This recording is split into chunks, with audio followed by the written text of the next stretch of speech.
السلام علیکم دوستانی عزیز، خوش آمدید به کانال ما. چون سلام که کردیم به شما سلامتی خواهان هستم. امیدوارم که خوب و تن صحت هستید. اگر از ما پرسید شکرانه خدا خوب هستیم.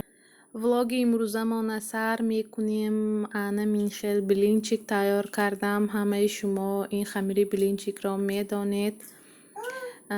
بلینچیک با تفارق امروز آرام میدهیم. با ما باشید تا آخر ویدیو. امیدوارم که به شما معقول می شود. من همه بلینچیک ها را پخته گرفتم. اکنون یک تا حاضر بلینچیک ها را می پیچانم. امروز می خواهم به یک دو کامنتاری ها جواب دهم. نمی خواستم جواب دادن چون که مجبور کردن. امروز می خواهم جواب دهم. چنانه که همه شما می دانید کمتر پیش مانتیزاسی کانال من را محکم کرده بودند. برای همین نمیدانم از چه سبب باشد. برای همین این خیل گپ ها چی در کار. به یک خیل زنهای ما، به یک خیل خواهرها گوییم، اپا گوییم، نمیدانم، در پشت اکران می ایستند، همه را افسوجدت می کنند. برای همین خواستم امروز کمتر نوار کنم و همین آدم ها جواب دهم. در همین وقتی که من خیلی زیق هستم، این وقت را بلاگران ما میدانند که تا مانتیزاسی کانال را گریان کردن چقدر مهنت میکنی، پادپیس چیک جمع میکنی، ساعت جمع میکنی. وقتی که یک باره مانتیزاسی کانال محکم میشود خیلی زیق میشوی. برای همین کامنتاری های شما به من نمی رسید. چرا آدمان ما، چرا یک خیل خواهران، یک خیل اپاها در پشت اکران می ایستند، هر خیل گپ های می نویسانند. همه شما می دانید که ما همه کامنتاری ها را می خوانیم. موجود از همین سبب می کنید که ما را روح افزوده کنید. برای همین خواستم امروز من به شما جواب می دهم. چرا یک زن یک کار را سر کند، نیتال که زن یا که مرد، عموما همین تاجیکی ما یک کار را سر کند و کمتر به پیش رود، شما چشم دیدن ندارید. از شما چی می رود؟ برای چی همین خیل گپ ها چی در کار؟ دوستانی عزیز، گپشه در کار نیست. برای همین تاجیکای ما یگان وقت به پیش رفته نمی توانند. برای آن که ما بین خود ما به خود ما بخیلی میکنیم، چشم دیدن نداریم.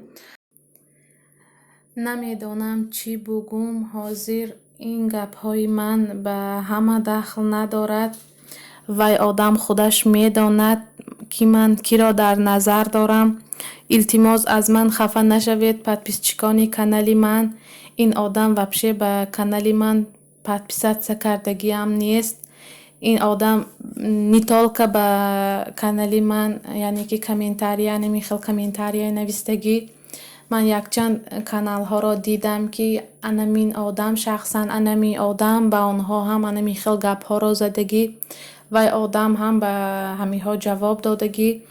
برای همین ممکن که از همین سبب باشد اوجه آمیخته شدگی به چند آدم همی خیل گپ ها را زده با جوابش را گرفتن. ممکن که از همین سبب باشد.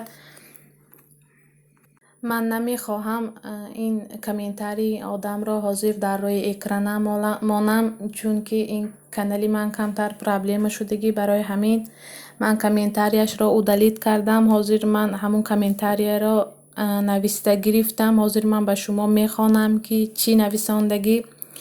نویسنده است که همه به مرا بلاگر شدگی، پول یوتیوب شما خوردین، نمی شود نمازات بخوانی شینی در خانه. ای آدمی خوب، یکمش که من پول یوتیوب را حالا نخوردم یا حالا نگرفتم. من دویمش که الحمدلله من 5 وقت نمازم را در وقتش میخوانم. رنگ شما در پشت اکران به همه ویدیوهای آدما ایستاده افسوجدت کرده. به آنها هر خیل کامنتاری ها نمی نویسانم. سیومش این که یک ویدیو کن، اقلا 1 منوت منتش کن، کنی پرتا میتونی نمیتونی. ҳамин хел одамҳоро ки мондааст барои гап задан. Ба фикри ман шахсан ман ягон кори бад накардам ки гуноҳ бошад, ё ягон дигар блогерзанҳои мо ҳамин пухту пас карда мемонанд ки ягон одаме ки масалан намедонанд аз ҳамин пухтупасҳои мо истифода баранд. Ба фикри ман мо ягон кори бад накардем. аз ҳамаатон як бори дигар бахшиш мепурсам. Илтимос хафа нашавед, ба ҳама дахл надоред.